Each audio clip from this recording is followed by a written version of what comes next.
I've got it going. All right, excellent. So welcome everybody. It is 6 p.m. on March 21st. This is a regular meeting of the Anne Arundel County Administrative Charging Committee. The meeting will now come to order. We'll start with a roll call. My name is Andrew Miller. I'm the chair of the committee. And the point of the roll call here is just to establish a quorum, which consists of at least 3 of the 5 members of the committee being present. So members will state present after their name is called. So we'll start with Ms. Charlotte Bundy. Present. Ms. Sarah Kavitz. I'm present. All right, Ms. Lisa Sneed. Present. And Mr. Kurt Zurcher. Present. All right, excellent. Next up is approval of the agenda. So the meeting agenda has been distributed to members in advance of the meeting. It was also publicly posted. So do members have any objections to approving the agenda as distributed? Okay, without objection, the agenda as distributed is approved. And moving right along here, we'll go to the minutes. The minutes for the February regular meeting have been distributed to members. Does anybody have any corrections to those minutes? All right, without objection, the minutes are approved as distributed. So next up is our report. I see Jansen's joined us. So the executive director is just going to update us on a few things from his end, and the floor is yours, Jansen. Thanks. Thank you. You are definitely moving right along. So good evening, everyone. Hope everyone is well. Just in terms of a couple of updates, as you know, I've been operating as the acting executive director for the past several months. I'm pleased to report that the county executive has made a decision. A press release hasn't gone out yet, so I'm not going to beat him to the punch, but there was a interview process where there were multiple rounds. We did have representation with the chair, Mr. Miller or Dr. Miller being on the interview panel, and the county exec. There were several candidates, approximately 9, and 8. 3 of that we decided to interview. 3 of them went over to the second round, and the county executive again has made a decision. My understanding is that we are anticipating a mid-April start date. So the new executive director, he or she will be in this position and seated as of the next ACC meeting.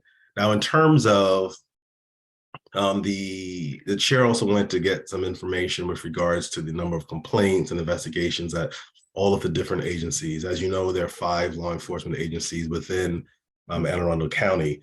And so in terms of that current data, I just want to be very clear that on March 27th, there is a Police Accountability Board meeting, a PAB meeting, and that's where those same law enforcement agencies will be providing their quarterly updates. Any information that we shared at that meeting would then be shared contemporaneously with you all, well, members of the ACC, to make sure we have the most accurate picture of where we are. Now, in terms of, but just orally, here's where we are prior to the meeting with the law enforcement agencies in terms of complaints by agencies. With the Anne Arundel, start with the Anne Arundel Sheriff's Office. There have been 10 active complaints. 2 are in the final stages of investigation. So I anticipate in the next month or so, there will be 2 cases that you all will be dealing with from the Sheriff's Office. Community College, Crofton, they all report 0. Annapolis Police Department, they have 8 active cases. 3 of those are in the final stages of investigation. With respect to the Anne Arundel County Police Department, based on the data that we have, they're saying 11 active cases. Of those cases, 8 of them were prior to February 27th. As you know, you're only hearing cases that reported after the February 27th agreement that was made between the county and the Fraternal Order of Police. So that's where we are in terms of the total complaints by the agencies. In terms of the status of those investigations, what dates were they received? Do we know roughly when we should expect to receive investigative files? Those are some of the questions that Dr. Miller asked. And as I mentioned earlier, there are 3 cases in the final stages of investigation, according to what was shared with us. And it would be speculation at this point to say exactly when they will be turned over to the ACC, but I anticipate, and those 3 cases again, those 5 cases are all from the sheriff's office and the Annapolis Police Department. So in terms of the final question that that Dr. Miller wanted to know was, what has the PA been working on, and what will it be working on over the next month? So in terms of, I've already mentioned that every quarter, law enforcement agencies have to provide those updates. Those begin again this Monday, and I anticipate that this will be. I strongly encourage members that have availability to definitely sign on and just observe, because I think it'll be very informative, illustrative meeting. In terms of community outreach, we have continued meeting with outside organizations, specifically through the listening tour.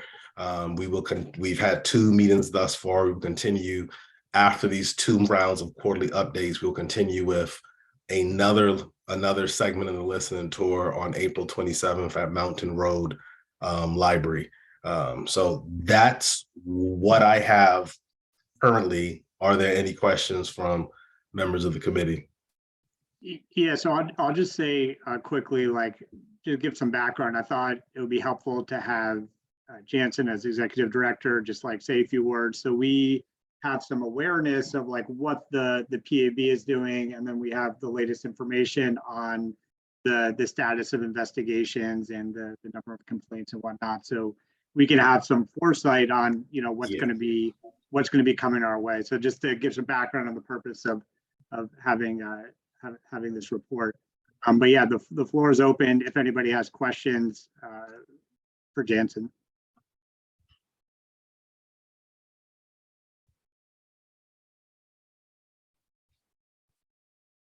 Everyone's trying to be in and out tonight. So I do actually have one question. So you mentioned, it sounds like you said 5 cases, if I understood you correctly, that are under investigation and we should be receiving it. And it's understandable that we don't know the. Just to be clear, I don't want to cut you off, sir. Like 5 cases in the final stages of investigation. Okay, yeah. Okay, so 5 cases in the final stage of investigation. We don't know the exact time of the transfer of the files, which is understandable. Mm-hmm. What would, like, in terms of the general process, like, where would we go to like identify when those complaints were made, the information that's publicly available, right? Because my understanding is, like, when the agencies receive a complaint, they have to provide some sort of dashboard where the complainant can put in their complaint number, and then they can see information about where the case is and all that sort of thing. So that's one thing. But for us, like, where do we go to try to identify when these complaints were made, what the complaint was, or do we have to wait until we actually receive the investigative file for that? No, I can tell you, and that's why I also said I think it would be very helpful for you to observe the upcoming PAB meeting, because that's been a source of discussion over the past, I would say, since I came on in August, September. And I think one of the things that we've been trying to do is to ensure that there's a certain level of uniformity as well as transparency from all of the law enforcement agencies. And there are several agencies that are there. They've been pretty consistent with the way that information is shared. There are some agencies that it's a continual discussion and growth process. But I think in terms of a dashboard, the PAB had actually discussed several, I would say around December, there have been discussions, November, December, around putting up a dashboard similar to what other jurisdictions like Calvert County has, so that we can track and see, one, for the public, so they can kind of constantly be made aware and observe what is happening in terms of complaints. And obviously a more detailed version will be shared with the members of the ACC. That has not happened yet because there were a couple of condition precedents or some steps that we needed before to occur. But I think going forward, what we will do is ensure that because we want to make sure that there's a certain level of, we definitely want to have a public dashboard up. It is the intention of the Police Accountability Board to do just that.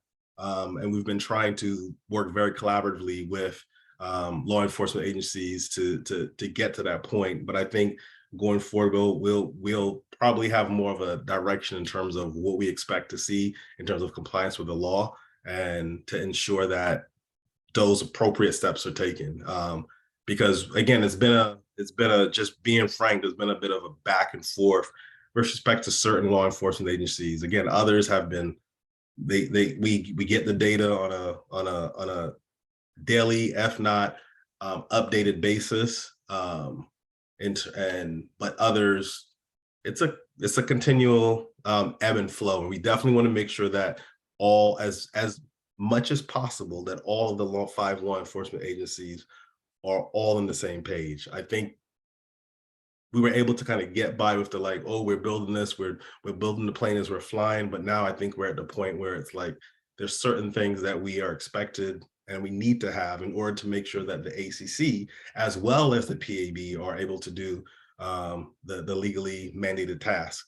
Obviously, ACC is reviewing the investigations, and theirs are, you're ultimately making the charges or recommendations to issue discipline or not. But the PAB is supposed to have a more of a backward-looking glance. In order for us to look backwards, we need to be able to see. Great. Yeah, I mean, I would say I think that the dashboard and all that stuff's definitely much more in the lane of like the PAB than the ACC, but it will definitely, like any information that we can get as far in advance as we can get it would definitely be helpful. And then obviously let us know if we can be useful and helpful in any way with like getting that set up and whatnot. So. Yeah, and I can tell you, because again, a lot of this I think will be further discussion fleshed out next week. But I think that again, as the new PB executive director, as they on board, I think the one thing I don't want them to have to come and inherit is the fact that there's been, the communication aspect. I want to make sure that's fully that everyone understands what their expectations are going forward. We've been very polite and cordial as we should be, but I think we're going to be going forward with just in terms of compliance with the law. All right, sounds good. Any other questions for Jansen? All right, thank you very much. Appreciate it. No, thank you all. All right, let's go ahead and transition to public comment. So we now welcome comments from members of the public. Each speaker has up to 2 minutes. When making a comment, we encourage you not to refer to other members of the public by name in order to protect their privacy. And please be mindful that by law, the committee must maintain the confidentiality of case information. So we will not discuss particular cases in a public forum. All that said, we look forward to hearing your views. So Jen, now I know we had one speaker pre-registered, Mr. Douglas Nichols. Is he with us, or I don't see him? I don't see him. Okay, all right. So it appears our registered speaker is not here. So that will be it for public comments. Actually, may I jump in for a second? Yes, please do. Please do. Typically, in terms of process, what many administrative bodies, whether it's county council or even the PAB and others, when they all usually have a sign-up period, and even if that cuts off at a certain time, because in some days or some hearings or meeting dates, you'll have a lot of citizen input or resident input, but you usually make like a call to see if there's anybody else that may be present that may want to, make some public comments. That's typically the process we follow with we definitely follow that process with the PAB, and that's something that we emulated from the Anne Arundel County Council.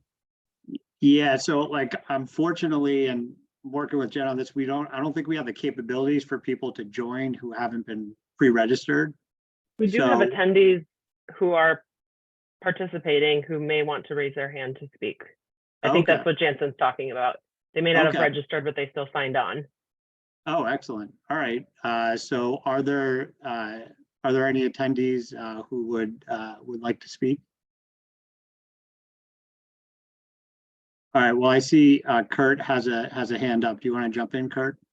Yeah, I know the PAB allows 3 minutes for public testimony. Would we want to follow suit by that, so it's the same sort of standard? The PAB allows 3 minutes during their tour, but during general meetings, it's limited to 2 minutes. But it's up to your guys' discretion. Okay, no, that's fine. I didn't realize that. I was just from the last PAB meeting I was at. I remember it's 3. Okay, thanks. Yeah, you may not be able to see it, Andrew, but none of the attendees, none of the 7 attendees that we have raised their hand, just FYI. Okay, yes. Okay. Yeah, I can't see that. Maybe I'll huddle with you guys like before next meeting to make sure I get like an understanding of kind of like what the process is over Zoom, and make sure that we get everybody who wants to speak has an opportunity to do that. All right, so if there are no comments, we will close the public comment section. I think that as I mentioned, I think we're going to be working on the technology to make this like as easily accessible as possible. I think the ultimate goal will be to have just like a phone line that somebody can call in to join and make comments. We also have email address where folks can make comments. So the goal is to make us as easily accessible as possible, and we're gonna be working towards that. All right, let's go to our main event here, which is the document development. This is essentially our central task before we start reviewing cases. I think it's important to keep in mind while we're doing this is that we're doing this like not just for like the 5 of us, but future committees and whatnot. So we want to really get into the details, try to anticipate, issues that might not come up with us, but maybe in future committees, and just be basically as prudent as possible, making sure we're dotting our I's, crossing our T's, and that sort of thing. Okay. So in terms of the development process, we've had subcommittees that have built out drafts for a number of the documents, including the bylaws and then the case review procedures. And then I've also developed a case review report as well as a letter template that we'll be sending to the agency heads as we make decisions, make determinations. So I think the goal here is today to meet as a group and look at each of these documents in section by section, so anybody can provide the input that they think is important on those sections. We'll compile, and when I say compile, staff and I will compile those inputs, incorporate them, send these back out once we do that for additional comment. And then the hope is in our April general meeting, or excuse me, our regular meeting in April, we'll go ahead and vote on them for approval. And that will be the point where, any last amendments can be made and that sort of thing in that meeting. All right, so before I do that, does anybody want to suggest like modifications, changes to that process, do it a different way? I'm definitely open to that if anybody has suggestions. All right, let's go and, oh yes, please, Lisa, I saw a hand up. Yeah, I'm sorry. I think it might just be easier if we would just, look at the document as a whole, because we've all been given an opportunity to review them in advance. And if anybody has any questions, I think that might be easier. The document has already been vetted by the county attorney's office. So I don't know. I mean, that's just kind of my suggestion, since we've already had an opportunity to review it, to review them. Well, at least the bylaws. Sorry. Yeah, I mean, I'd be fine with that if others are as well. Is there anybody that feels strongly about going section by section?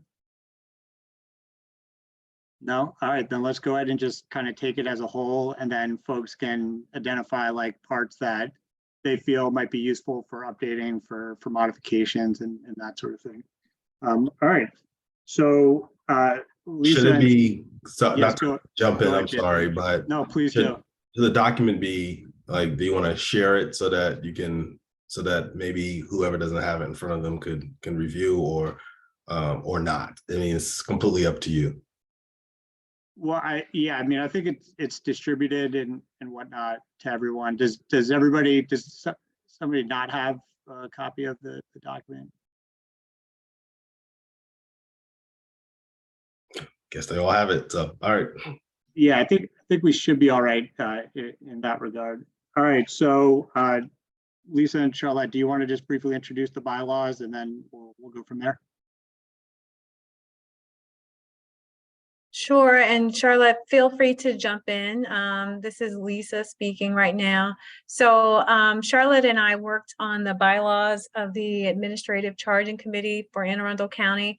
We used as a model, I believe, the St. Mary's County Administrative Charging Committee's document. A little bit unlike us, we have a county council. They have county administrators or commissioners. And so a lot of, we of course made the document consistent with our Anne Arundel County's, our ordinance, as well as the Public Safety Act. And I think we went through this, if I'm not mistaken, Charlotte, and at least you can, like I said, jump in. We went through the document piece by piece to make sure that it was consistent with what we were doing. I'm very happy that the County Office of Law also went over the document, because we didn't name every one of our police agencies in it. And I had a reason why. Sometimes we, as I learned this week, there are like well over 100 and some odd police agencies in the state of Maryland. And so sometimes they just come online. And so I was sort of giving the document an opportunity to stretch if necessary. But the County Office of Law added each one of the law enforcement agencies to the document. And I think that, mostly what they did was they just sort of, I did not see any significant changes to what we had put in the document. Did you, Charlotte? No, and I agree with you. I would like the opportunity to have legal counsel reconsider that change, because the bylaws shouldn't be modified every year or every time Title 12 or Title 3 changes significantly, minorly, to add police departments. And so if we could use I think we had titled them law enforcement agencies as mandated in Title 12. Isn't that how we originally had it? If we could go back to that, I think it would give us an opportunity to allow other agencies to come in as they are assigned without having to come back and modify the bylaws again.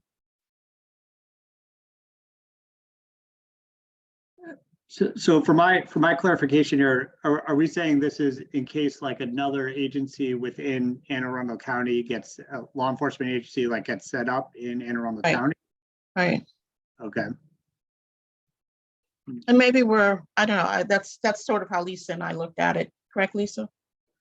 That's exactly what my thinking was. Because there are new law enforcement agencies that get formed all the time. I think sometimes as municipalities grow, and Anne Arundel County is a growing county. I'm just saying this from, working in our public school system, that our our school population in the 11 years that I've been there I think we've added somewhere in the neighborhood of 9,000 students or somewhere very close to that. And so as the county's population grows and the smaller municipalities grow within it, there is certainly the consideration, I think, among people who live in the county for wanting a smaller local law enforcement agency to be available to them. Okay. Yeah, and as an example, Odenton, look at the growth once they put in that Two Rivers development. I mean, now they have a whole elementary school over there. And so it's conceivable that they would come up with a police force fairly soon, because that community is growing by leaps and bounds. So if I can just jump in, what I'll say is there are only 2 municipalities in Anne Arundel County. It's the city of Annapolis and Highland Beach, and Highland Beach has a population of a little over 100 people. And so in order to form a law enforcement agency, I mean, first of all, you can have like a special taxing district like Crofton.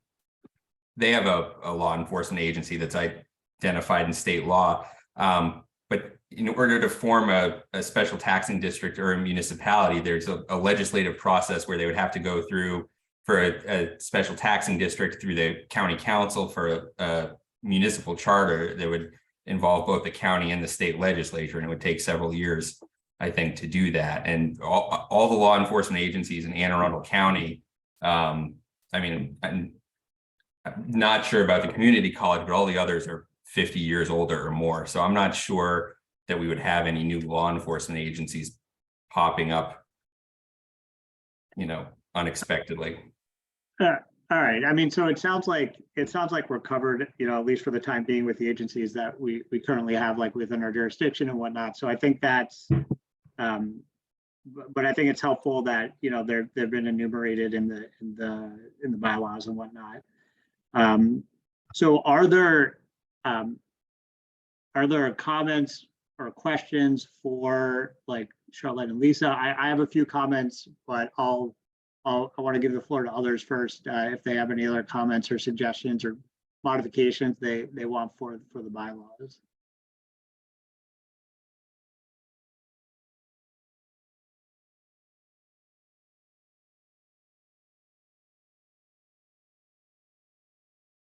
All right, then I'll go ahead and say a few, and of course, please jump in if like some come to mind for others. So under Article 4, membership, Section 3. So that's Article 4, membership, Section 3. It talks about reporting, and it says a member serves at the pleasure of the appointing authority. So the appointing authorities here are either the county executive or the PAB. So I guess this isn't really within our purview, but what came to mind for me at least is like with the PAB, is there some sort of process for, say, like the removal of the member or anything like that they've come up with? Is it like a majority or vote? Is it the decision of the chair of the PAB? Is it, what's the, I see Jansen's going on mute. You know what? Do you have any thoughts? I forget, we have two lawyers that are here to give the advice. So I can go back on mute, but I can tell you though that's governed by the statute. In terms of even how you advertise, and for the PAB to remove a member of the PAB, the chair is obligated to communicate with send correspondence to the county executive, and the county executive makes that decision. Okay.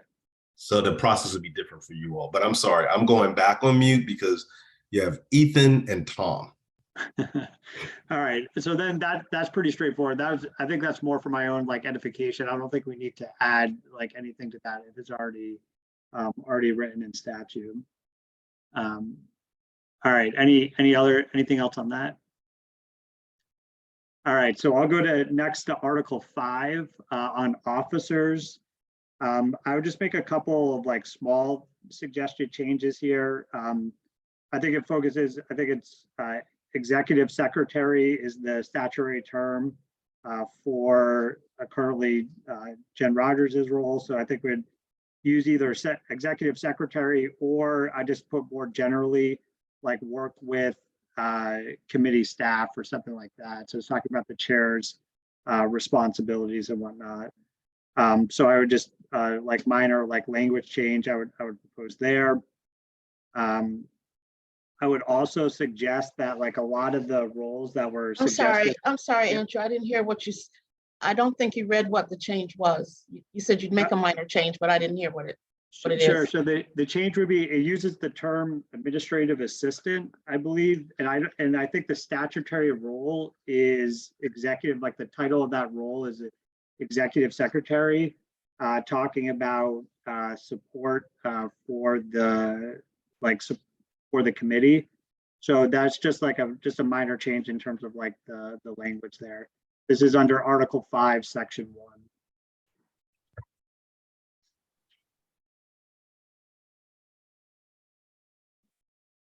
Okay, that's noted. All right.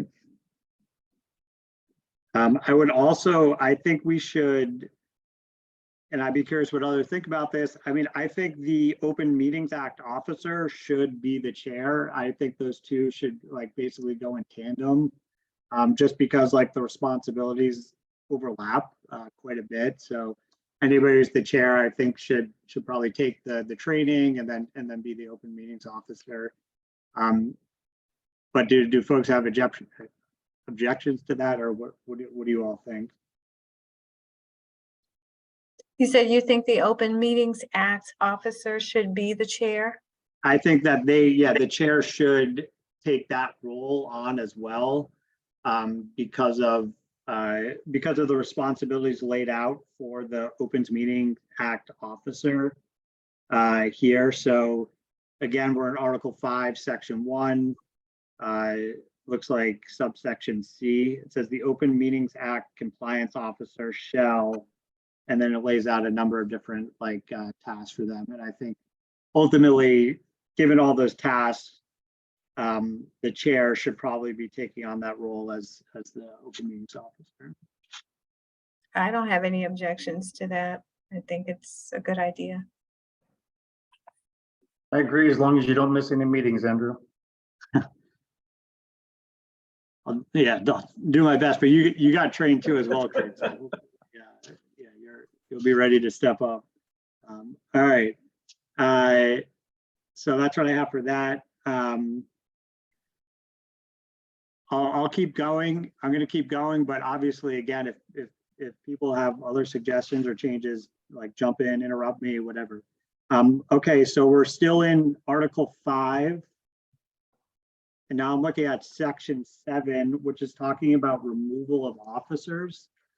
So it says here, any officer elected by the members may be removed from office at a meeting by a majority of, by a majority of, it should be a vote of 2/3 of the members present. So this is The majority vote is defined in Title 12. The term majority vote is defined there. To me, so I don't know that you need to repeat it again, do you? I'm just saying that's what's written in the bylaws currently. Okay. So yeah, so currently what you all had in there is any officer elected by the members may be removed from office at a meeting by a majority of a vote of 2/3 of the members present. So what I think that makes sense. I guess my question is though for everyone is a quorum, and Ethan and Tom jump in here if I get this wrong. A quorum is 3 members, right, out of 5. So in theory, you could have 3 members meet, right, and then 2 of them would be sufficient to remove right. an officer. Are we comfortable? Like, is everybody comfortable with that? See, that's why I'm uncomfortable with a quorum being 3. It's one of the problems of having a quorum being 3. I think a quorum should be 4, because then it gives so much power to 2 people to vote all the time. And I voiced that earlier, but you know, that's something that has to be changed in Title 12, which we're too late to have anything like that changed this year, because they're getting ready to, you know, go to sine die. But I wouldn't like us to spend a whole lot of time on that, because I think the whole thing should change. I mean, maybe no one else does, but that's my own personal opinion about it. I mean, I would agree with that. I would agree with that, absolutely. So, I mean, do we could still, in theory, put in our bylaws, it would have to be with at least 4 members present or something like that, right? Okay. Building on, so we wouldn't be changing the definition of a quorum because that's already laid out in statute, but we could be saying for the process of removal of an officer, it has to be a full meeting, or it has to be a meeting with 4 members present, something to that effect. And then to get to 2/3 in that case, you would need at least 3 of the 4 members present, which I think would be a little bit safer than this scenario. Yeah, and I also thought maybe there should have been an additional step, like going to the PAB president and the appointing authority to let them know what's about to happen before it happens or something. Mm-hmm. Am I giving away power, or I don't know, because that's such a major issue. I didn't put it in there, but I thought about it. So we could say effectively, like, there needs to be notification to the PAB chair, like at least 72 hours prior to a vote as it relates to the removal of an officer.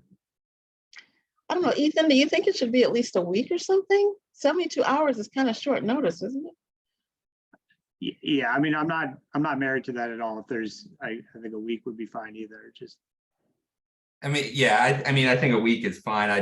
I don't want us to get too bogged down in the minutia here. I think it would take some pretty extraordinary circumstances for someone to screw up an officer.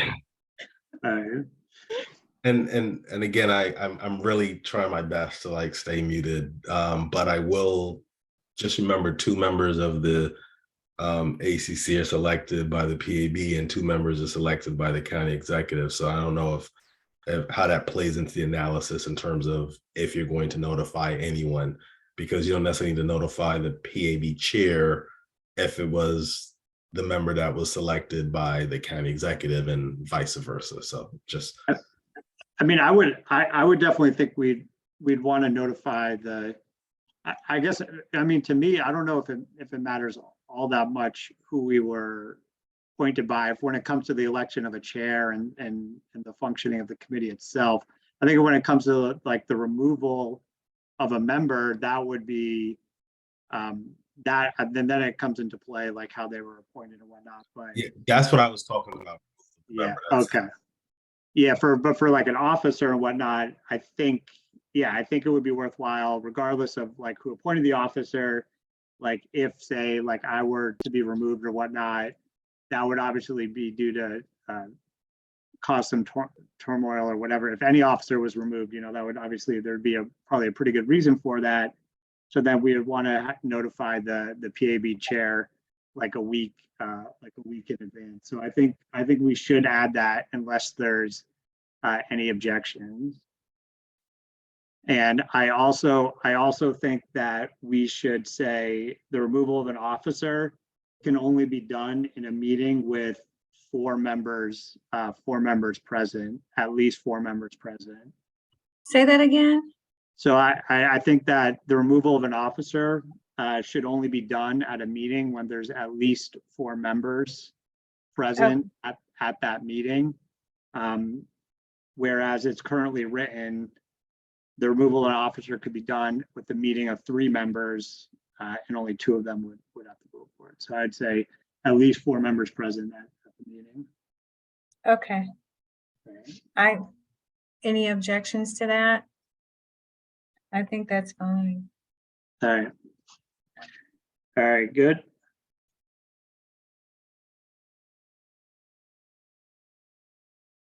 Okay, so we'll keep going here. Section 6, or excuse me, Article 6, meetings. And now I'm looking at section 2 of that. It talks about special meetings. Mhm. And it says special meetings may be scheduled in 2 ways: at a meeting by a majority vote of the members, or 2, called by the chairperson upon the written request of a majority of members of the ACC. So my sense is that if I'm interpreting this correctly, in order for a special meeting to be called, there has to be a written request from at least three members.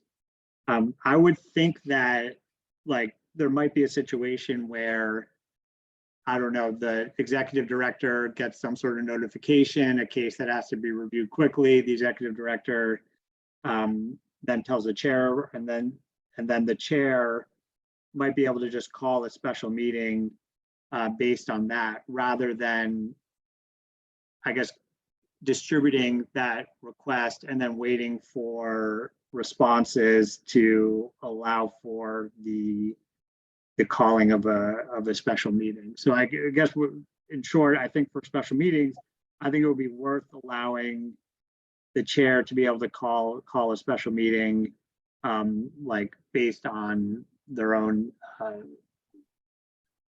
volition. But do folks see issues with that? I just think it would eliminate some. I don't think the chair is going to be calling a special meeting for, like, reasons unless it's absolutely necessary and everybody basically agrees anyway. But it would just make the process a little bit more streamlined if they had the ability to do that. I absolutely agree with that. I think that should be in there. That should be your prerogative as well.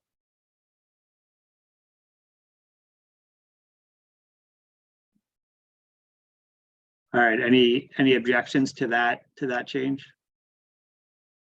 So the chair would be the only person that can call a special meeting.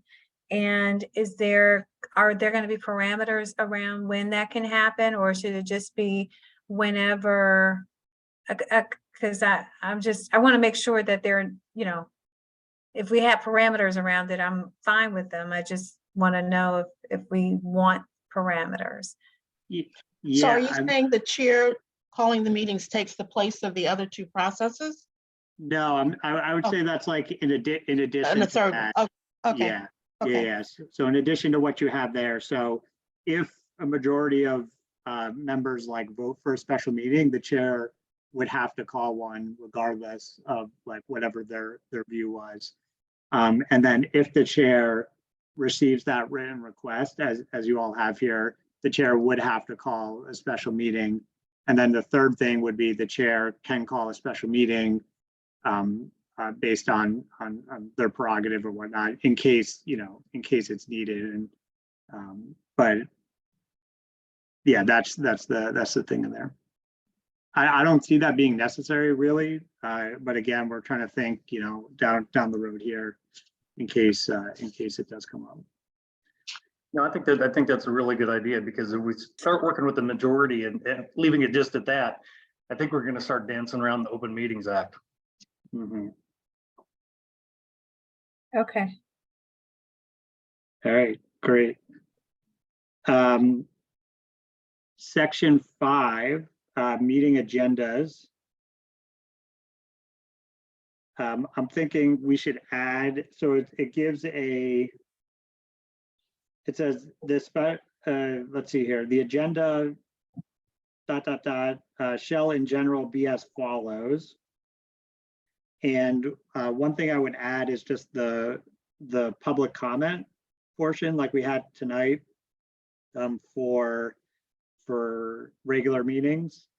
And then also, I think it would be good to have that update from the executive director just built into regular meetings as well, just because we really want to make sure we're aware and cognizant of what the PAB is doing. I'm I'll be going to the PAB meetings. Sarah obviously will be going to the PAB meetings, but I totally understandable if not everybody can attend those. So I think having an update from the executive director regularly would be helpful. I have a question about the public comment issue. What if you have 200 people show up and everybody wants to speak?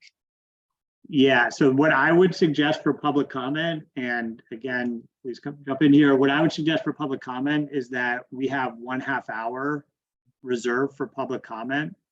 And then if there is, like you said, 20, 30 people show up, we would have to, by a vote of the committee, extend that public comment period beyond the 1/2 hour if we decide to, right?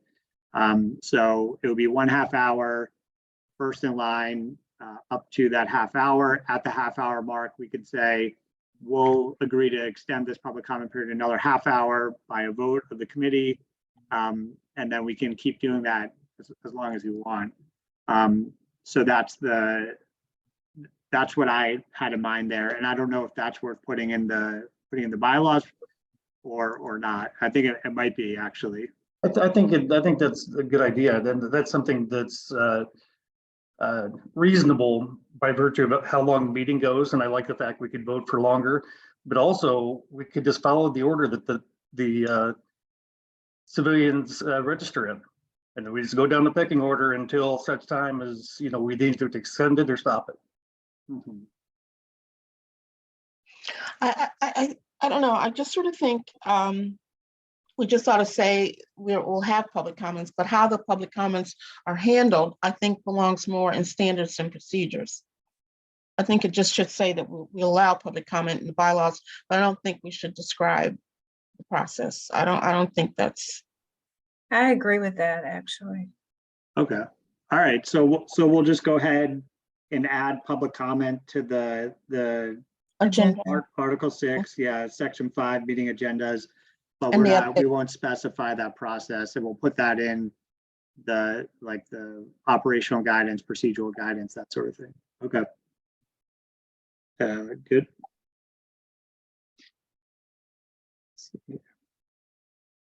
I got plenty more, so somebody's gonna have to jump in if it's don't want me talking. Keep going. Let's keep it rolling.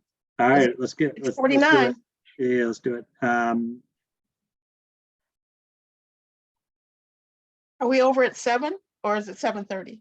It's at 7:30, I think. Okay. So Okay. apologies, yeah.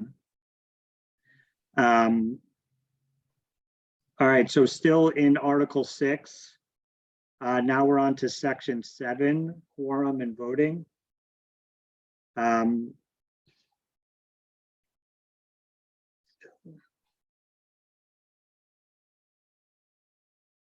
So it says all decisions shall be made by a majority of vote of the members present, including the chairperson, at any meeting where a quorum is present and able to participate in a decision.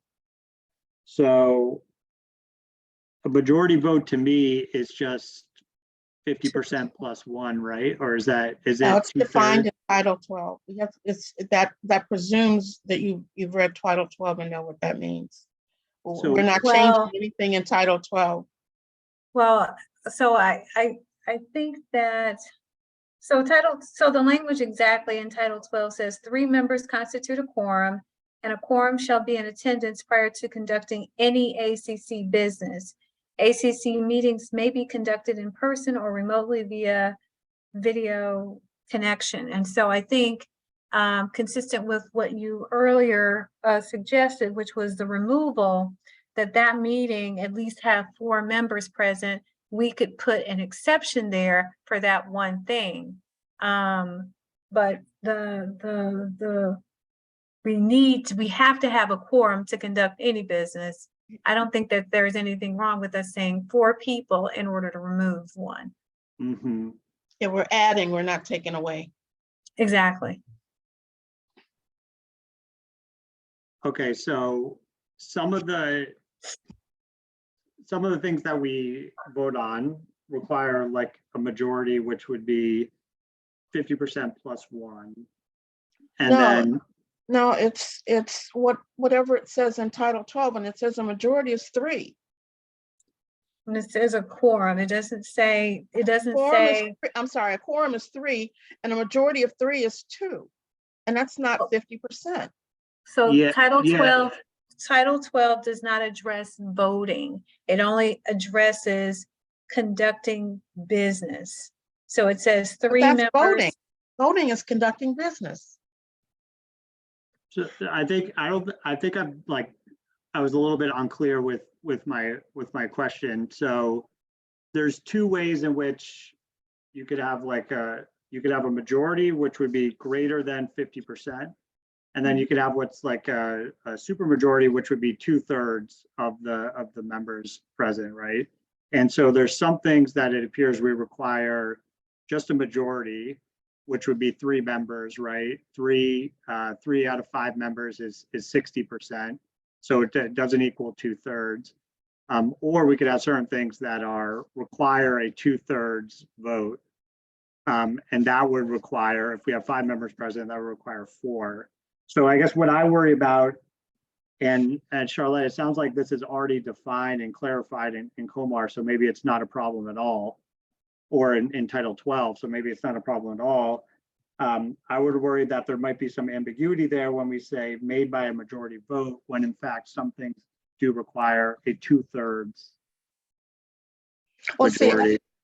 Ethan, If I can maybe, hop in, so Yeah. what Comar says and this is the most important thing you're voting on, is the determination of whether or not to make charges. It says following deliberation, ACC determination shall be made by a majority vote of the members in attendance, right? So if you have a meeting with a quorum present, which could be 3 members, 2 members can make a determination on an investigative file, and that's in state regulation. And I mean, part of the reasoning for that is if 2 members aren't present, but also if you have a member or 2 who may have to recuse themselves because they know someone involved in the case.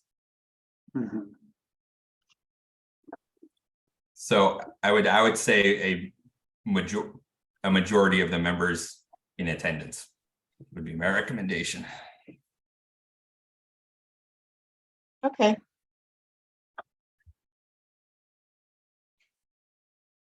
Got it. I like that. Mhm. Majority of the members in attendance. Mhm. All right, anything else on that?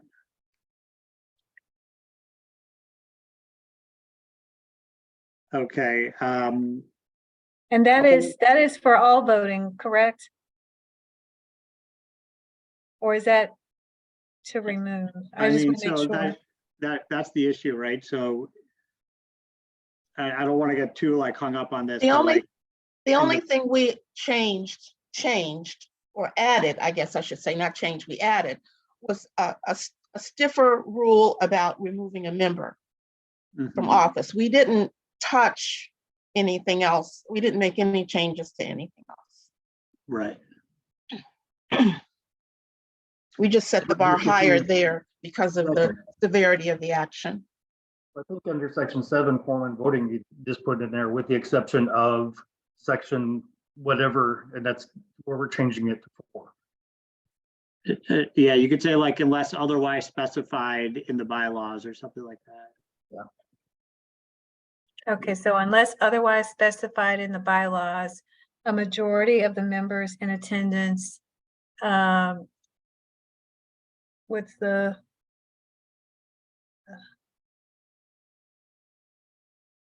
are necessary for could somebody just give me the language? I want to make sure that I have the language right when I send out the edit. Hi there, Tom Mitchell. In the point I have 7, it states where Ethan was quoting from, a determination shall be made by a majority of vote of the members in attendance. Does that help? Yes. Okay. We can like for the specific language, Lisa, we can just kind Okay. of, we can talk and make sure that we get it. So I think basically it's the thrust of it though is that it's a simple majority is all that's needed. unless otherwise specified in the bylaws, where we have certain circumstances that will have a supermajority. So I would just say simple majority is needed unless otherwise specified in the bylaws. But again, we can follow up, and we're going to be going through these. I'll be going through these again. We'll have it go through legal again, so we make sure we get the language right. Okay. Moving to Article 8, review of complaint of misconduct. There's a couple items under Section 4 on conflicts of interest, which I think are important to get really nailed down.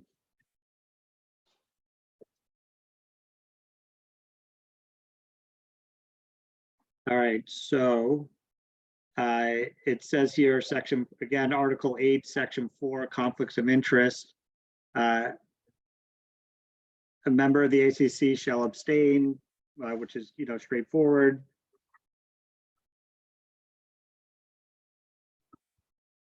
So it says, at the very end, it says, with the additional requirement that a member of the ACC shall disclose a potential conflict of interest to the chairperson as soon as such potential conflict of interest is identified.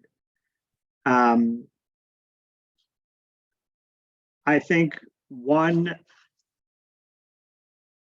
that the person should notify both like the chairperson and the executive director, just to make sure that like everybody is availed of the conflict of interest as soon as possible. So I would just add potential conflict to the chairperson and the executive director.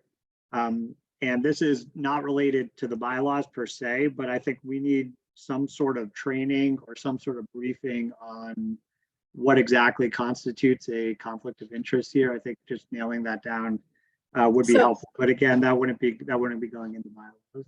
So the language is very clear, I think, in Title 12. An ACC member shall abstain from participation in the review, deliberation, voting, and determination of whether to impose administrative charges against a police officer. The ACC member has a specific conflict of interest related either to the police officer under investigation or the complainant. An ACC member with a potential conflict of interest shall announce the existence of the potential conflict of interest to any receipt of materials contained in the investigative file or any deliberations of the complaint. If an ACC member becomes aware of a potential conflict of interest after receiving a copy of the investigative file or beginning deliberation, the ACC member shall immediately announce the existence of a potential conflict of interest to the other members of the ACC. So it looks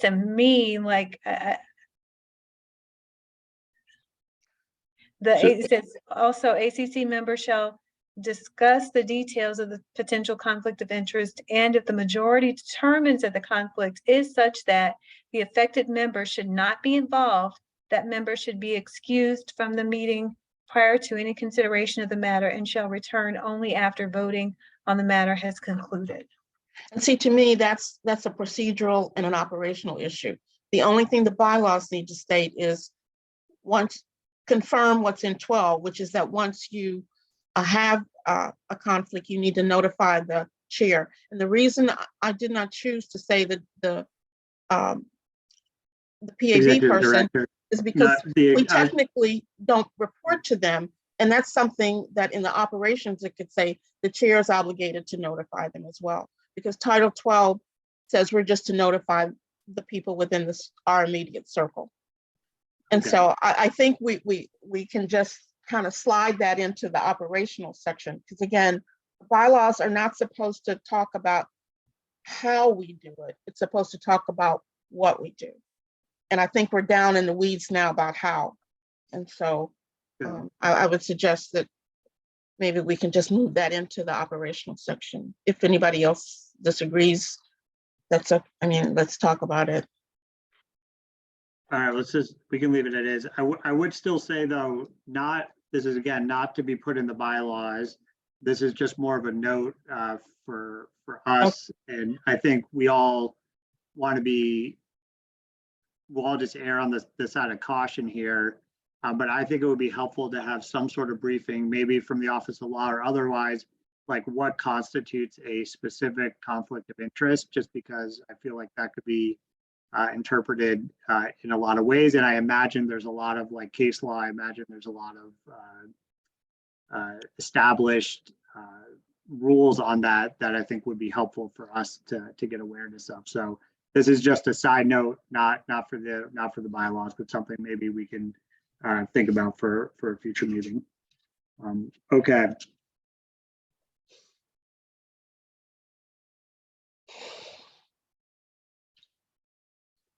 All right, so still in Article 8 here, Section 6. Return of investigatory files upon issuance of written opinion. Each matter of the ACC shall return his or her copy of the applicable investigatory file to the ACC's chairperson. I don't think that would be the best process. Like, I don't think I should be collecting investigatory files, or whoever becomes the chair should be collecting the investigatory files. I think that would best be returned to the executive director or central meeting place or that sort of thing. So I would suggest amending that. Well, the reason that I thought the chair, because somebody needs to, whoever it is, needs to sit down and check off that you got it from everybody to ensure that everything is there and you got everything back. I mean, I would. And I assume the chair would work with somebody else on that. I think it would be better if they're collected by staff, by the executive director, and that sort of thing, because the chair. Okay. The chair doesn't have like an office in the Arundel Center, you know, that sort of thing. So that's what I would suggest. Who do you want to get it then? I would say the PAB director. committee. I think committee staff would be fine, and that encompasses either the executive director or the executive secretary. Okay, we need to define committee staff somewhere, because I don't think that term is used anywhere in the bylaws. Okay, yeah, I think we should do that. And who is the committee staff again? It's the executive director and the executive secretary. Executive director of the PAB. Yes. And Jansen, is that your full title? It is. I mean, another alternative is just say return to the Office of Police Accountability, or that way it's going without you having to specify which staff, because the reality is, per the law, staff can also be added. Additional staff can be added. So you want to make sure is either the executive director, or I would probably just say the Office of Police Accountability. Got it. Okay. Yeah. All right. So last thing for me here is the amendments to the bylaws. So that's Article 11, amendments to these bylaws. These bylaws may only be amended at a meeting of the ACC where all 5 members are present. I think that's good. And only by a majority vote of the ACC members present. I think that's good. Personally, my understanding, looking at Robert's rules and other like parliamentary procedures about this, is generally bylaws require a 2/3 majority for amendment. So in this case, we're so small, and my thinking was I wanted to have an opportunity of get a voice from both sides of the appointee aisle. Mm-hmm. And so a majority would be 3, and I just thought it should have a slightly higher standard, but if you don't like it, we can change it. I wouldn't say I don't like it. It's not what you want. It's not what the group wants. I'd just be interested in what other members think. Like, Sarah, do you have like an opinion on this? Kurt, do you have an opinion on it? Lisa? This is for amendments for changing the bylaws that would, if we were to change these in any way. So it's either options on the table here are either leave it at a majority, which would be 3 out of 5 members, or change it to a 2/3 majority, which would be 4 out of 5 members to update them. I'm fine. Like, I don't feel strongly about this, but I just wanted to put that out there as like what is standard and see what we want to do. Well, this is a document that's going to have to stand over time. So I'm actually okay with 2/3 and requirement of 4. Because that's also a very serious undertaking, as well as removing one of the officers. I think it's okay to go a little more stringent on that and exceed the standard a little bit.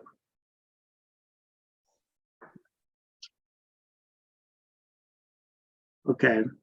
Are there any objections with changing it to going to 2/3? Would you be comfortable with it, Charlotte, as 2/3? I just don't like the term 2/3 because then people are going to start thinking, what's 2/3 of 5? You know, maybe like 4 out of 4 members. I don't know. Yeah, I see what you're saying.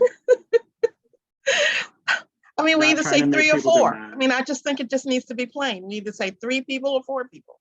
All right, And then is there anything wrong with that, Ethan? I don't see anything wrong with it being 3 or 4. I mean, 4, if you have a full majority, if you have the full board, 4 would be a 2/3 threshold. Okay, so we're changing it to 4, right? Yeah, I think we Okay. should. Okay. All right, let's do that. All righty. Anything else on the bylaws? Thank you very much for doing those. I think that was by far like the heaviest lift of all these documents. So we appreciate you doing those. Yes, thanks for all the comments. And of course, thanks to the Office of Law for helping us with the edits.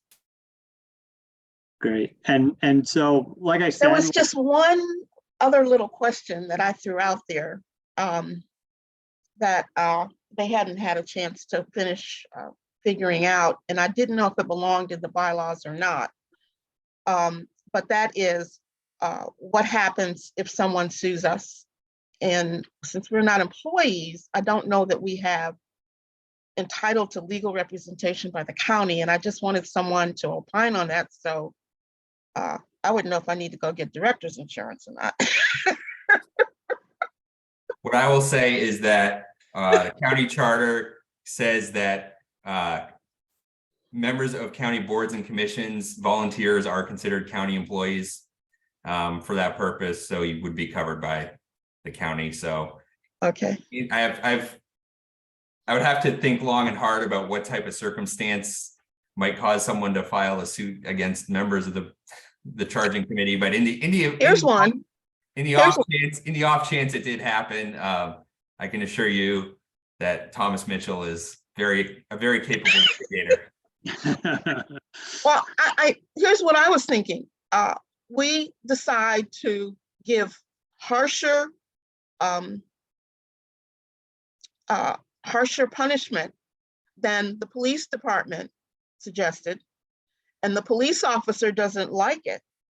And in that case, he may want or she may want to pursue us or something, you know, because it's harsher, they run into some other issue. And then here they're saying we were the impetus for that. Our decision was the impetus for that. Right, and I'll jump in there. You know, what might happen there would be something like a declaratory judgment in the circuit court, where, you know, they're often represented by a union attorney, and the union attorney would charge into the circuit court and demand relief and say we were wronged and this is why we were wronged. So I don't know that it would be an individual suit against a person so much as it would be a petition for relief. Okay. But it would be against us, right? Because we were the cause of it. But different than a car wreck where one rear ends the other and you take that person to court. This would be a declaration. I'm a lawyer, I get the declaration, but I'm saying it still falls back. The declaration is for relief from our decision, right? Right, but it wouldn't, Okay. from an insurance standpoint, it wouldn't necessarily be, you know, something that you would need. It would be just asking a court to correct a wrong. Right. Well, I just, like I said, I want to be sure I don't need to go get D&O insurance. I'll defer to Ethan's reference to the charter there. Okay, thanks. So does that need to go, do we need to have any statement that the decisions are covered by the statute that says boards and commissions are covered? Do we need to include that in the bylaws or no? Okay, all right. I don't think so. It's already in the county charter. Okay, okay. All right, excellent. So thank you once again. I know that was a lot of work, so we appreciate you putting those I have together. one more comment, Andrew. Okay, sorry. go ahead, Kurt. So since we've made two changes in Article 5, Section 7 and Article 11, should we reference those two exceptions in the Section 7 quorum and voting as exceptions, except, you know, with the exceptions of, and then just give the article number and section number?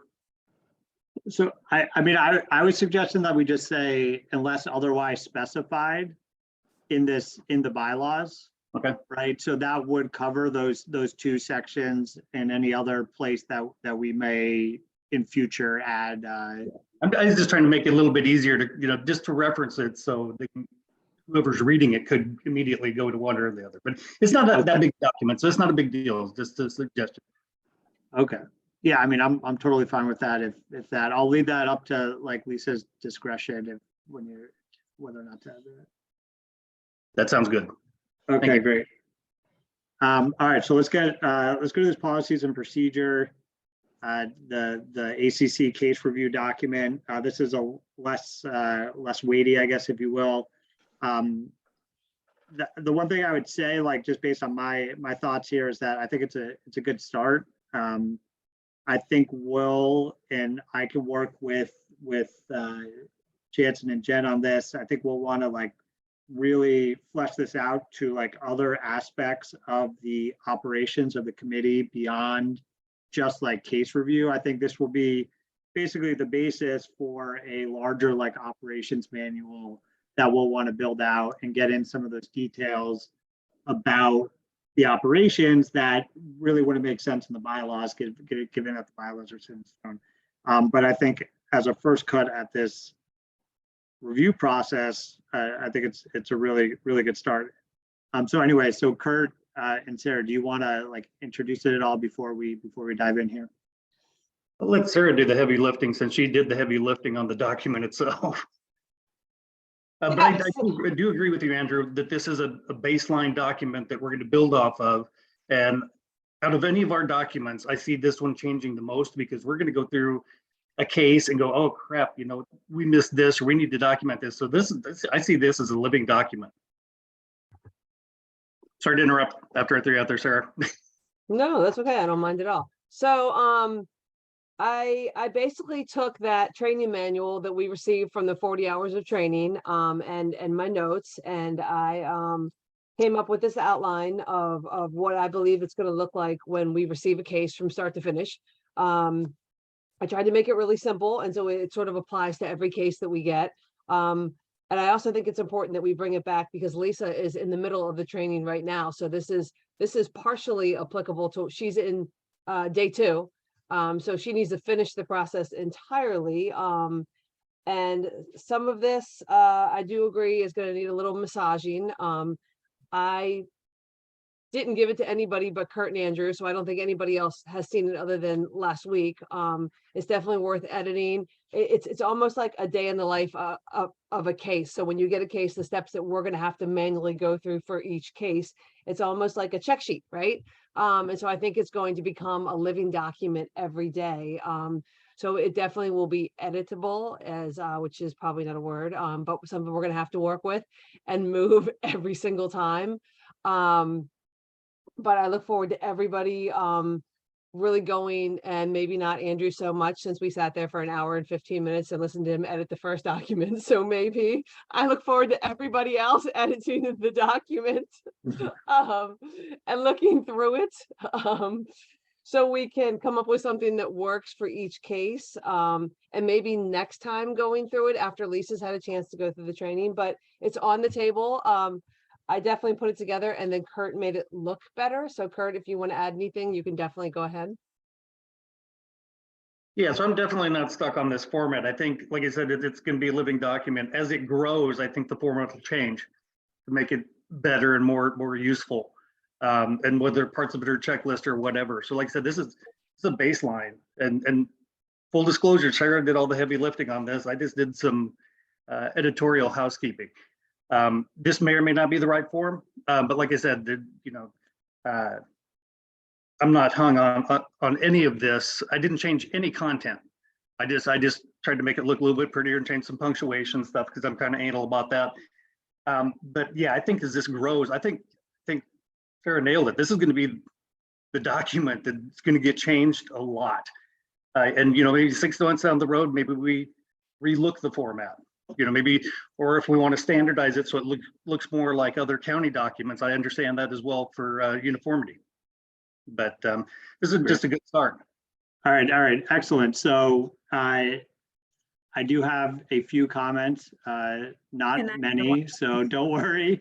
But I want to first open it up to the floor here to others. I actually have just a couple. So yes, Lisa, please go ahead.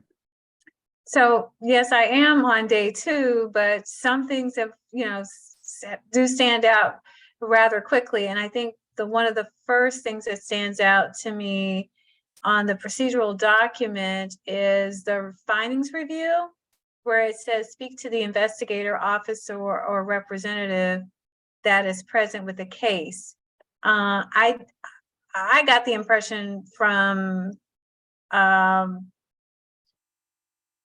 being in the training so far that this isn't necessarily something that we need to do, especially with speaking to the officer or the representative, since in fact that's the agency's job to conduct an investigation and send the file to us. I was under the impression that if we had questions or if we had additional questions, and we send those additional questions back, but I wasn't under the impression that we would be necessarily, putting an officer or their representative in a position where now they're answering to us. I could be 100% wrong on that, but so far my impression is that we leave the investigating to them, because if we get in the weeds of making ourselves or putting ourselves in the position of being investigator, then the way that I'm learning this is that this is a hard job as it is. And so this would create an additional burden to us.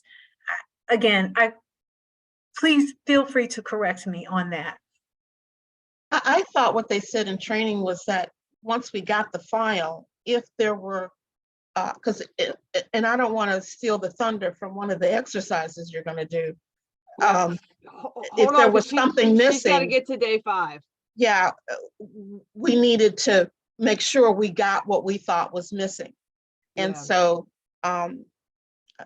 maybe after you've finished with that next round of exercises, I think you'll appreciate kind of where they were going with that.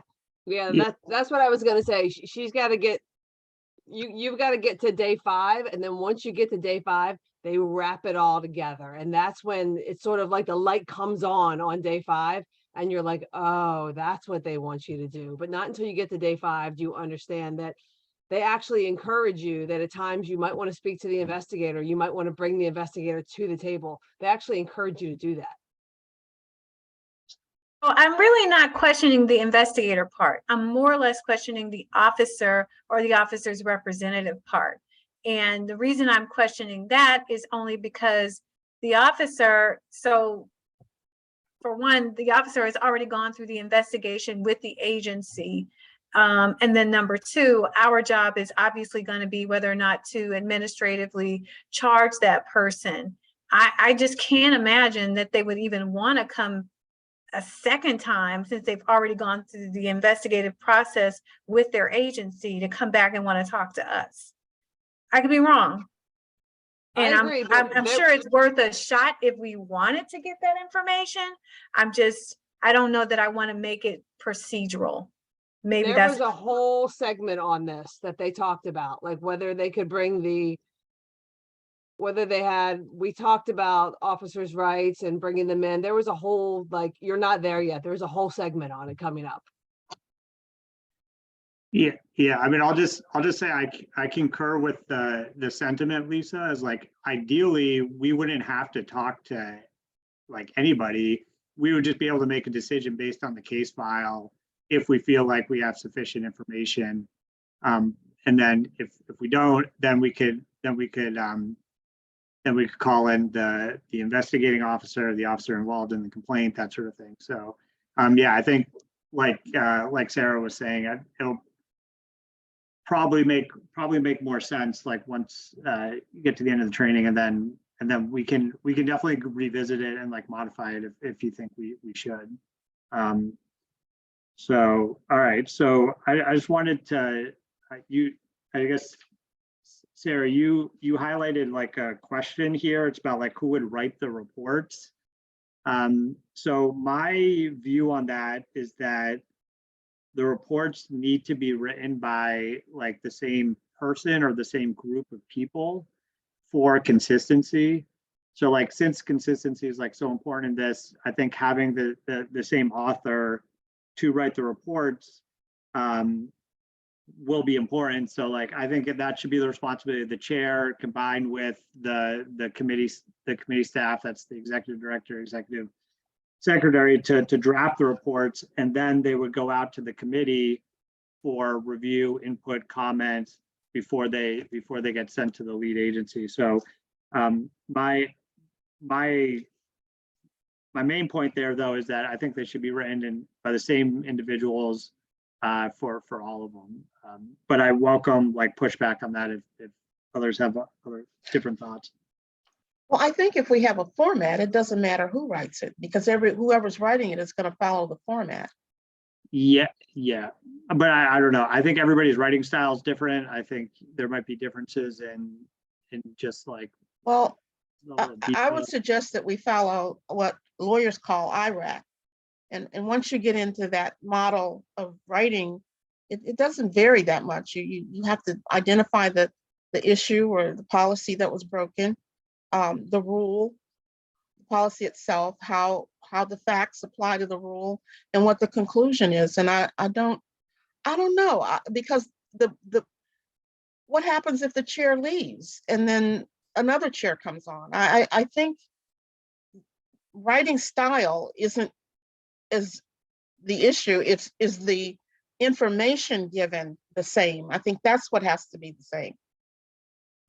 I don't think writing style is that big of a deal. I mean.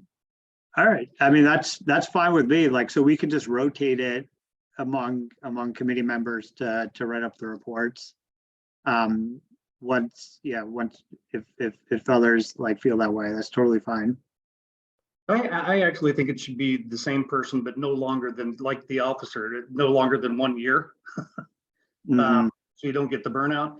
But I think even with formats like that, you're still going to see some stylistic issues. I mean, so going through the bylaws, there's some stylistic issues that I don't necessarily endorse, but I mean, I follow the US government style manual, so I'm not sure there's a lot of room for I don't know, interpretation there. But let's go through the first one and see how it goes. Maybe if it is really difficult to write, and it may or may not be, I think we can address this down the road.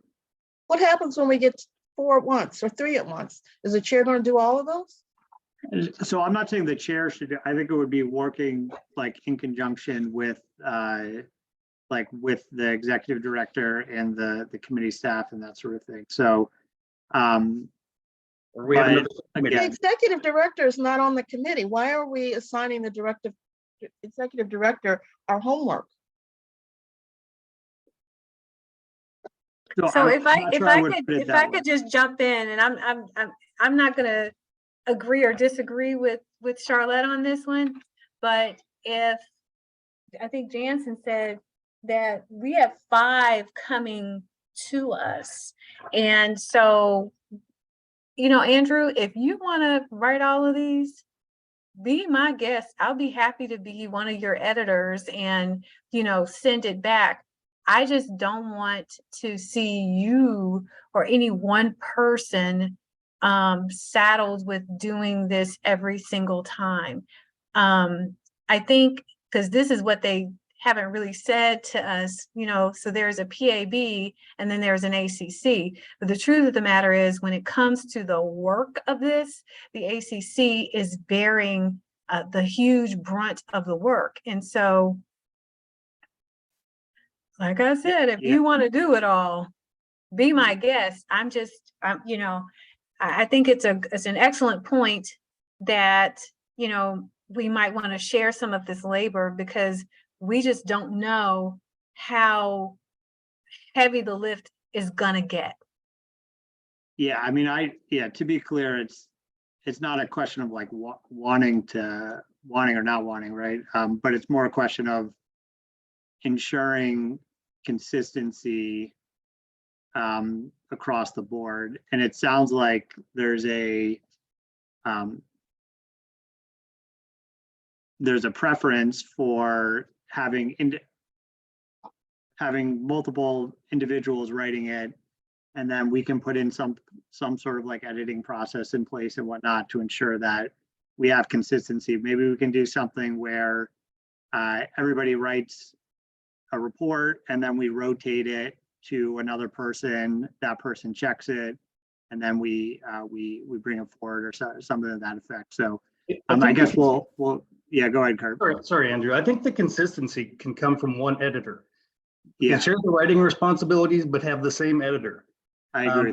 I think uniformity is key, because once we start getting a few of these under our belts and we're starting to get recognized more by the public, and we're going to be scrutinized. And if there's deltas between reports, you know, people are going to pick that apart. I agree. So that's 100%. 35 years, you know. All right. And there are people like that. So, you know, I think the editing is, I'm not going to say it's the easier part, but it is. But that's where we could, you know, Charlotte, I'm not sure if you agree with that. I think that's where we could get our consistency.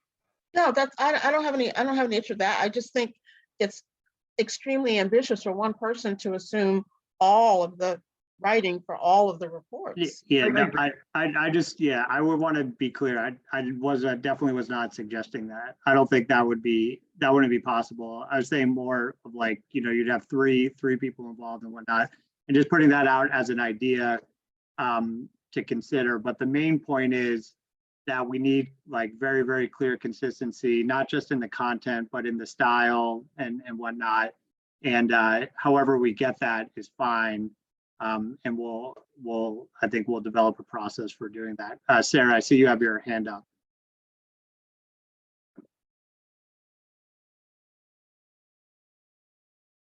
You're on mute. Yeah, I almost recommend, like, when I'm going to write something big, I don't do it all at once. So I almost recommend, when we start a case, I realize you're the chair at all, but we assign one person, and, you know, going in, it's going to be your assignment. Like, you're writing this report when we finish. So as we start, you know, we rotate around, and if we sit down, like, this is Charlotte's turn, and this is Lisa's turn, this is my turn, this is Kurt's turn. So we go in knowing, you know, we're all sitting on this, but this is my turn to write this report. This is your turn. So we know when we sit down, like, the final product is Andrew's turn to write this report. So like Lisa said, we all have a bite of the apple, and we know going in that, you know, it's Kurt's report to write at the end. Yeah. I mean, I think that's sitting down. Right. Yeah, no, I totally 100% agree. I just, yeah, like I said, I want to make sure that a report written by Kurt sounds very similar to a report written by Lisa, and is very similar in every single way. So how we get to that end goal, it doesn't really matter. But as long as we get there, that's the main point I wanted to emphasize. And I just wanted, I prompted this because you have here in the document, is it the same person every time? We need to discuss that. So that was the point of bringing it up. All right. Anything else on the case review procedures? All right. I was going to suggest that we hold the draft until after we get a case and then vote on it, because I think once we actually do a case, and all of the process in there has a chance to play out, we may want to tweak it again. So I was going to say maybe we could use it as the draft for the first one, and then after that, actually vote to adopt it. Yeah, I think we can vote on it as like the basis to start with. And then, like you said, this document's going to change maybe after the first 10 cases that we do, and we can just, I don't think we need to vote every time we change it, since we'll be updating it like regularly. But yeah, I think we just want to make sure we're okay with it as the basis for reviewing the first case. Either way, we definitely want to get the bylaws in place and voted on and approved before that. I think that's really the only document that I feel like is absolutely essential that we get a vote on beforehand. All right, so I also wrote a contents for a case report and a letter template. I'll just flag that we're at 90 minutes now. So we can, of course, wrap this up, call it a night, or we can take another like 15 minutes or so to go through these. So I am open to either one. If people feel strongly that we should call it a day, then we can do that. If not, we'll just push forward. So is there anyone that wants to adjourn now? All right, let's go ahead and just work through these quickly. So these are two case reports, or excuse me, these are two documents. Again, you could probably tell by now, I think consistency is extremely important here. So I developed a letter template that we would be sending to the agencies, the agency head after we review a case. I've also developed a case report. This would be basically the breakdown of all the information that we look at when we go through a case, all the information related to the case, all the information related to our determination about that case. And this would be, of course, be formatted and put into a way where we can easily fill it out and that sort of thing. So we'll just take them as a pair here. But does anybody have comments, questions, suggestions for changes?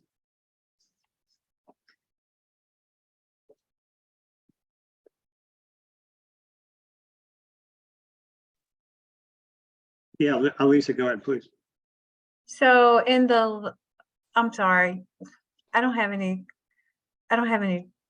comments on That's fine. the case report. I have a comment on the letter. Sorry. Yeah, that's fine. We'll take them as a pair. So just whatever, Okay. Either one's totally fine. So on the letter, in the second to last paragraph, it says, this determination was made on blank date based on vote or with a quorum of blank members of the ACC. Blank members voted in favor of this determination, blank members opposed this determination, and blank number of members abstained. Are we required to say that? I just want to make sure we're required to say that, because I feel like if we say that, it's going to then prompt a, sort of roll call, if you will. And I don't want to be on the roll call. Yeah, it wouldn't be, so I'll just give some background, Charlotte, and then you can go ahead. So it wouldn't be a roll call where we would be listing individual names. It would be more of a just, so the vote and then it's completely transparent as to like the breakdown, of the vote in terms of the numbers for and against. But I agree, there shouldn't be a roll call. We shouldn't have our names tied to the votes. And my understanding, and Ethan and Thomas, please jump in here, is that we are not required to say that. So, but so that's why I'm asking the question. I just believe that when you start saying the number, so if we just say simply that, you know, based on the rules being what I think is written in Title 12, that we simply let them know that, you know, consistent with, you know, what the regulation provides, a majority of the members present voted blah, blah, blah. I get a little nervous when we start saying the number voted for, the number that voted against, and the number that abstained, that prompts, it may not, I just think that it might prompt a new question from the officer charged, particularly, not the officer that is exonerated or the officer who has an unfounded finding to ask, well, which members voted to charge and which members voted not to charge. But see, we're voting in closed session and we have to report the closed session votes in the minutes and in at the next open meeting. So we can't get around that. We have to report the actual numbers or just. Yes. No. If it's closed session, you don't have to publicize the minutes of a closed session, and it would actually violate the confidentiality requirements. No, I didn't say the minutes. I said any votes taken in closed session have to be reported. Maybe I'm mistaken, but that's what I thought it said. I'll go back and double check. The only other thing I will add is that in the development of this legislation, of the state legislation, the charging committee there were several points where the analogy was made to a grand jury, where you're making a decision of whether or not to charge. And I do not have experience dealing with grand juries, but I don't know that they report out who decided to. But they're not subject to the Open Meetings Act either. Right, I understand that. I don't think that there's a language in the Open Meetings Act that requires us to disclose a vote. I think that that's the entire purpose of the closed session, to allow us to conduct business that we don't have to fully disclose, particularly personnel matters. And I think that an officer's charging administratively would be considered a personnel matter. You know. Yeah, oh, definitely. Yeah, it's a personnel matter, which allows it to go into closed session. But if there's my understanding is if there's a vote taken in closed session, the vote has to be reported. And maybe it's not the exact vote. Maybe it has to be reported as the motion was upheld or whatever. But my recollection of dealing with that was that anytime a vote was taken in closed session, it had to be reported that the vote was taken and it passed 6-2 or 4-3. Maybe it's different now. I don't know. Okay, but I'll let Ethan figure that out. So with this, so like with the template, I'll update it to remove the numbers. I'll just. But let Ethan tell us what needs to happen. Don't change anything till he lets us know. So I just think I'll update it, and the default will be that we will not include those numbers. But Ethan, if you could just look into this and let me know, and then I'll go ahead and add those add them back if they're necessary based on the Open Meetings Act. Okay. Any thank you for that comment, by the way. I think that's a really good point. All right. So any other updates, comments, questions, anything like that? All right, good. So then we are gonna just try to wrap these up. So what I would suggest as a process here to get these things over the finish line is that if at least I saw you were taking notes there. So maybe if you could like incorporate those changes into the bylaws in the next week or so, send them our way. I'll work with Jansen and Jen to get everything formatted, make any other additional updates, perhaps add to some of the operational procedures and whatnot, send those out for comment. we'll take in additional comment, incorporate those by email, and then send those back out before the April meeting, so everybody can have those beforehand to review, and then we can vote on them, or vote on the bylaws at a minimum before April. All right. New business.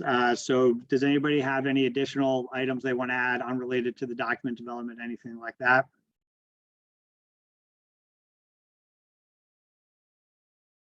Okay, does anybody have any announcements? Maybe Jansen and Jen, you want to advertise the next PAB meeting? The next meeting is Monday, March 27th, 6:30 p.m. and it is by Zoom. Great. And the agenda is publicly posted. If anybody's interested in joining that, they can, there's a registration link on the agenda and whatnot that they can attend. All right. I'm going to very quickly, because trust me, I'm here single parenting, so I need to go and make sure these minions are going to bed. But I want to make sure I bring this to your attention. Like, as cases are going to start coming down the pike, you need to maybe start thinking about, you're having these monthly meetings, but is this the time? Is this the start time that you want? Considering, like, we've been here an hour and a half and it's 7:40. So on maybe times you're going to be having reviews of, or sit downs with law enforcement agencies to review their findings. Next week, next month, you may want to have a discussion item centered around that. Like, on those circumstances, are you going to be, advertising that you'll start to meet slightly earlier? Otherwise, if you're dealing with a very large case with hours and hours of video footage, etc., you may be here from 6 to 12, or so just keep that in mind as you plan this out. Definitely. I think that's a great point. I think for now, last month we voted just to have our regular meetings on the Tuesday at 6 p.m. So I think we'll keep that for the regular meetings for now, and then we can adjust that if needed. But definitely for if we have like special meetings for reviewing these cases and whatnot, probably want to do those a little bit earlier. And it could, some of those reviews could take quite a while. All right. Multiple days. Exactly. Yep. All right. Well, thank you, everybody. Thank you for bearing with me. I know this is kind of tedious and not particularly exciting, but I do think it's important to have this infrastructure in place. And I do also think it is going to save us time down the road if we have clear bylaws, clear policies and procedures to work off of. Okay. So with that said, are there any objections to adjourning? Just one question. Did anyone else please. have any trouble filling out the form for a direct deposit? They kept telling me because I didn't have a tax ID number, I wasn't a company, and they couldn't let me participate. You're not the only one, and I've escalated that question to the person who handles all of the check cutting for our department. So I just have no further information right now. Okay, thanks, Jen. Sorry about that. That's okay. Thanks. All right, thank you for that. So are there any objections to adjourning the meeting? Okay, without objection, this regular meeting of the Anne Arundel County Administrative Charging Committee is adjourned at 7:45 p.m. Thanks, everyone.